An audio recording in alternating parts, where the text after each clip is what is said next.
शादी के 40 साल बाद आज उन्होंने बातों ही बातों में किसी बात से नाराज़ होकर सबके सामने कहा कि तूने आज तक किया ही क्या है, सिर्फ घर पे खाना बनाना और बच्चों को संभालना। और वैसे भी आजकल बच्चे भी तुम्हारी बात कहाँ सुनते हैं, वो अपने मन की ही तो करते हैं।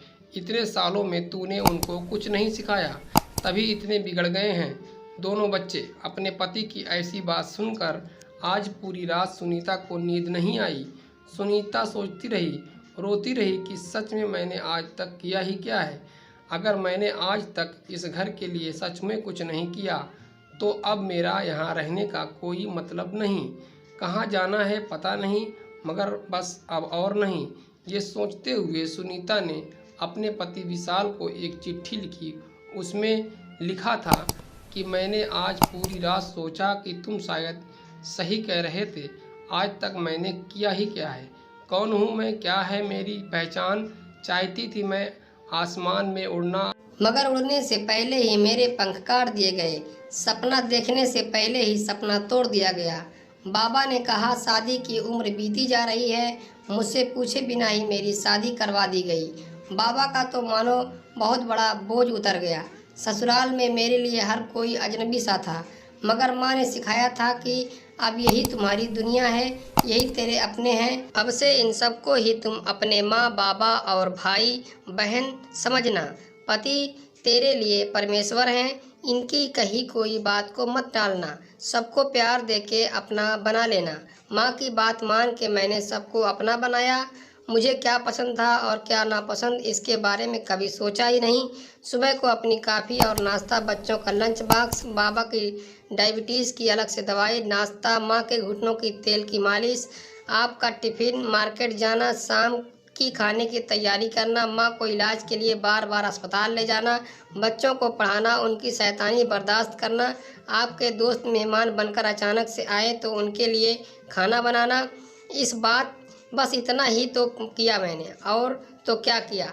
इसलिए अब मुझे कुछ और करना है। अब मैं जा रही हूँ, ये तो नहीं जानती कहाँ, मगर मुझे जाना है। पर तुम अपना ख्याल रखना। फिर सुनीता वो चिट्ठी टेबल पे रख कर चुपचाप वहाँ से चली गई। सुबह होते ही बाबूजी अपनी दवाई, नाश्ता और अखबार के लिए बहू को आवाज़ देने लगे।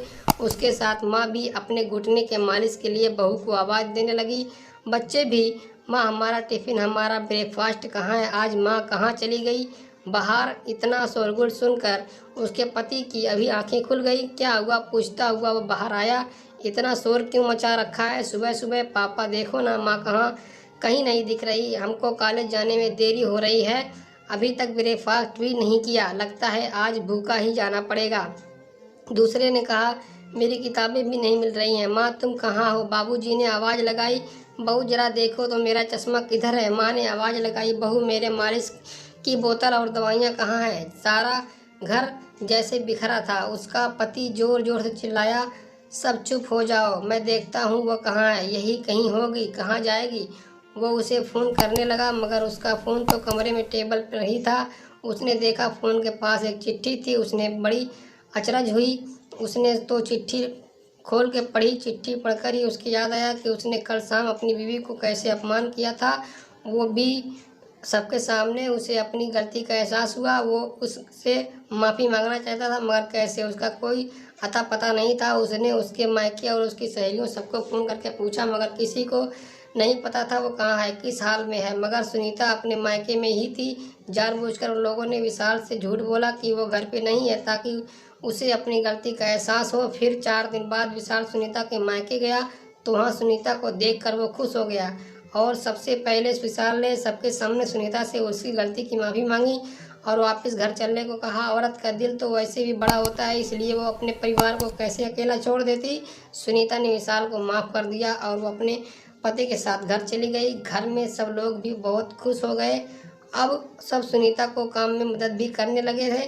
अब सारे काम का बोझ सिर्फ सुनीता पर नहीं था, तो उसे भी थोड़ा आराम मिल रहा था। बच्चे भी अपनी माँ को काम काम में मदद करने लगे थे और अपनी माँ को सम्मान भी करने लगे।